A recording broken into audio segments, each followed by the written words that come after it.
Hello, welcome to my channel. ഇന്നത്തെ വീഡിയോയിൽ നമ്മൾ multi state cooperative societies act 2002 കുറിച്ചാണ് ചർച്ച ചെയ്യുന്നത്. Multi state cooperative societies act 2002 നിലവിൽ വരുന്നതിന് മുന്നേ multi unit cooperative societies act 1942 ആയിരുന്നു. അത് നമ്മൾ മുന്നത്തെ ഒരു വീഡിയോയിൽ ഡിസ്കസ് ചെയ്തിട്ടുള്ളതാണ്. അതിനുശേഷം multi state cooperative societies act 1984 നിലവിൽ വന്നു. ഇതിനകത്ത് ഭേദഗതി വരുത്തിക്കൊണ്ടാണ് multi state cooperative societies act 2002 നിലവിൽ വരുന്നത്. Multi state cooperative societies act 2002 എന്ന് പറയുന്നത് ആക്ട് നമ്പർ 39 സൂചിപ്പിക്കുന്നത്. Act number 39 of 2002.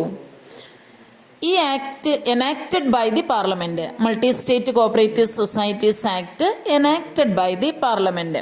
നമുക്കറിയാവുന്ന കാര്യമാണ്, നിയമം പാസ്സാക്കുന്നത് പാർലമെന്റാണ്.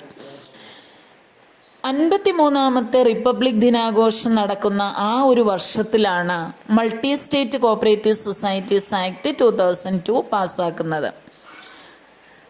ഈ നിയമം നിലവിൽ വരുന്നത് 3 July 2002 3 July 2002 multi state cooperative societies act നിലവിൽ വരുന്നത്. ഈ ആക്ട് എന്നാ നിലവിൽ വരുന്നതെന്ന് പറഞ്ഞാൽ 3 ജൂലൈ 2002 ഇതിൻ്റെ പ്രധാനപ്പെട്ട ലക്ഷ്യം എന്ന് പറയുന്നത് providing service to members more than one state. Providing service to members more than one state. ഒന്നിലധികം സംസ്ഥാനങ്ങളിലെ ക്ഷേമം ഉറപ്പിക്കുന്നതിന് വേണ്ടി, അല്ലെങ്കിൽ ഒന്നിലധികം സംസ്ഥാനങ്ങളിലെ ജനങ്ങൾക്ക് മെച്ചപ്പെട്ട രീതിയിലുള്ള സേവനങ്ങൾ ചെയ്തു കൊടുക്കുക എന്ന ലക്ഷ്യം മുൻനിർത്തിക്കൊണ്ടാണ് അത്തരം സഹകരണ സ്ഥാപനങ്ങൾ രൂപീകരിക്കാനുള്ള സംവിധാനം ഒരുക്കി കൊടുക്കുക, പ്രൊവിഷനുകൾ ഉൾപ്പെടുത്തിക്കൊണ്ടാണ് നമ്മളുടെ ഈ നിയമം നിലവിൽ വന്നിട്ടുള്ളത്. മെയിൻ ഒബ്ജക്റ്റ് എന്ന് പറയുന്നത് എന്താണെന്നാണ് പറഞ്ഞിരിക്കുന്നത്? Providing service to members more than one state. ഇനി ഇതിനകത്ത് 15 ചാപ്റ്ററുകളും 126 സെക്ഷനുകളും 2 ഷെഡ്യൂളുകളുമാണ് ഉൾപ്പെടുത്തിയിരിക്കുന്നത്. 15 ചാപ്റ്ററുകളും 126 സെക്ഷനുകളും 2 ഷെഡ്യൂൾസുമാണ് ഇതിനകത്ത് വരുന്നത്. 5 ഫോമാണ് മൾട്ടി സ്റ്റേറ്റ് കോഓപ്പറേറ്റീവ് സൊസൈറ്റീസ് ആക്ടിനകത്ത് ഉൾപ്പെട്ടിരിക്കുന്നത്. അപ്പോൾ 15 ചാപ്റ്ററുകളുണ്ട്, 126 സെക്ഷനുകളുണ്ട്, 2 ഷെഡ്യൂൾസുമാണ് ഉൾപ്പെടുത്തിയിരിക്കുന്നത്. ഇതിൻ്റെ ഫസ്റ്റ് ഷെഡ്യൂൾ നമ്മൾ നോക്കുന്ന സമയത്ത് കോഓപ്പറേറ്റീവ് പ്രിൻസിപ്പിൾസ് ആണ് ഉൾപ്പെടുത്തിയിരിക്കുന്നത്. ഫസ്റ്റ് ഷെഡ്യൂളിൽ സ്പെസിഫൈ ചെയ്യുന്നത് കോഓപ്പറേറ്റീവ് പ്രിൻസിപ്പിൾസ് ആണ്. സെക്കൻഡ് ഷെഡ്യൂളിൽ list of national cooperatives, national level cooperative സൊസൈറ്റികളുടെ ലിസ്റ്റാണ് സെക്കൻഡ് ഷെഡ്യൂളിൽ ഉൾപ്പെടുത്തിയിരിക്കുന്നത് എന്നുള്ളതാണ്. പിന്നീട് നമ്മൾ ഈ ആക്ടിൻ്റെ ഒബ്ജക്റ്റ് ഞാൻ പറഞ്ഞു കഴിഞ്ഞു. Provide service to members more than one state ആണ്. മറ്റൊരു പ്രധാനപ്പെട്ട വസ്തുത എന്ന് പറയുന്നത്, ഈ നിയമം അനുസരിച്ച് ഒരു സൊസൈറ്റി രജിസ്റ്റർ ചെയ്യാൻ ആപ്ലിക്കേഷൻ കിട്ടിക്കഴിഞ്ഞാൽ 4 മാസത്തിനുള്ളിൽ അത് രജിസ്റ്റർ ചെയ്തു കൊടുക്കണം എന്നാണ് പറയുന്നത്. Multi state cooperative societies act അനുസരിച്ച് സഹകരണ സ്ഥാപനം രജിസ്റ്റർ ചെയ്യാനുള്ള ആപ്ലിക്കേഷൻ കിട്ടിക്കഴിഞ്ഞാൽ 4 മാസത്തിനുള്ളിലാണ് അത് രജിസ്റ്റർ ചെയ്തു കൊടുക്കേണ്ടത്. Society are registered within 4 months of getting application for registration.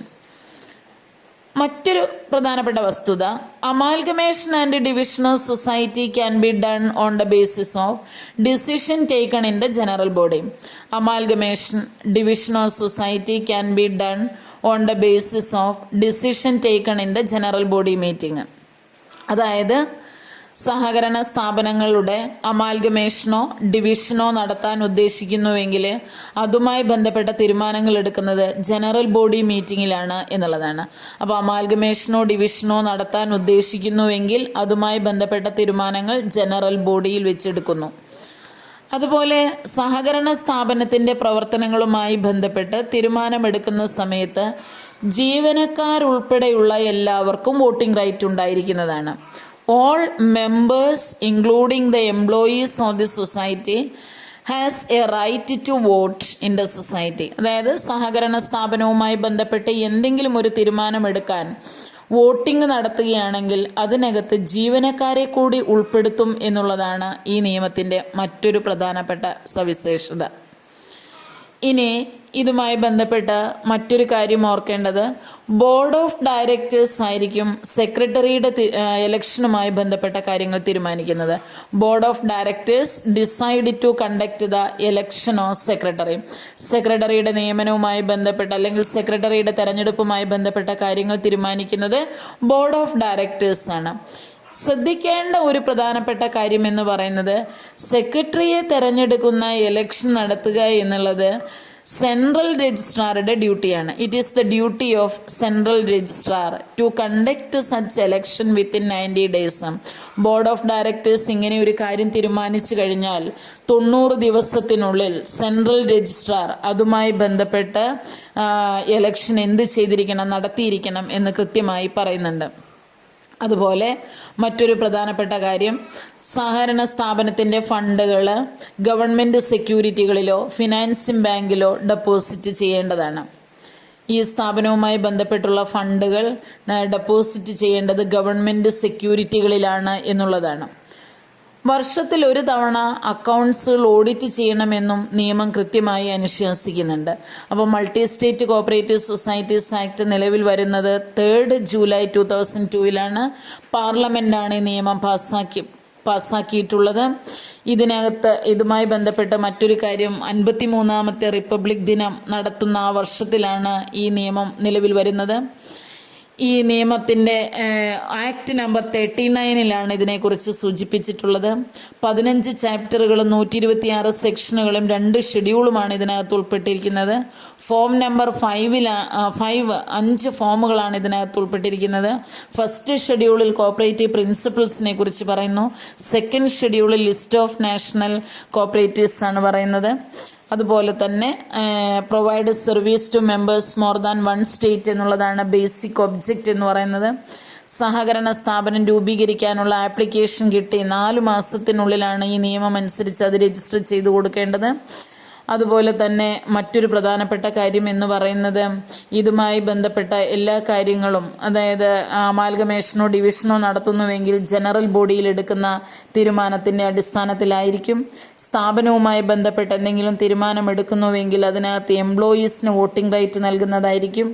അതുപോലെ തന്നെ ബോർഡ് ഓഫ് ഡയറക്ടേഴ്സിനാണ് സെക്രട്ടറിയെ തിരഞ്ഞെടുക്കാനുള്ള തീരുമാനങ്ങൾ എടുക്കാനുള്ള അധികാരം. പക്ഷേ ഈ ഇലക്ഷൻ നടത്തുന്നത് സെൻട്രൽ രജിസ്ട്രാറാണ്. ഇങ്ങനെ ഒരു തീരുമാനം നടന്നാൽ 90 ദിവസത്തിനുള്ളിൽ സെക്രട്ടറിയെ തിരഞ്ഞെടുക്കണമെന്ന് പ്രത്യേകം വ്യവസ്ഥ ചെയ്യുന്നുണ്ട്. അതുപോലെ മറ്റൊരു കാര്യം പറഞ്ഞിരിക്കുന്നത്, സൊസൈറ്റിയുടെ ഫണ്ടുകൾ സെക്യൂരിറ്റികളിൽ, ഗവൺമെൻറ് സെക്യൂരിറ്റികളിലാണ് ഇൻവെസ്റ്റ് ചെയ്യേണ്ടത്. വർഷത്തിൽ ഒരു തവണ അക്കൗണ്ട്സുകൾ കൃത്യമായി ഓഡിറ്റ് ചെയ്യപ്പെടണമെന്നും കൃത്യമായി നിയമത്തിനകത്ത് സൂചിപ്പിക്കുന്നുണ്ട്. ഇത്രയും കാര്യങ്ങളാണ് അതിൻ്റെ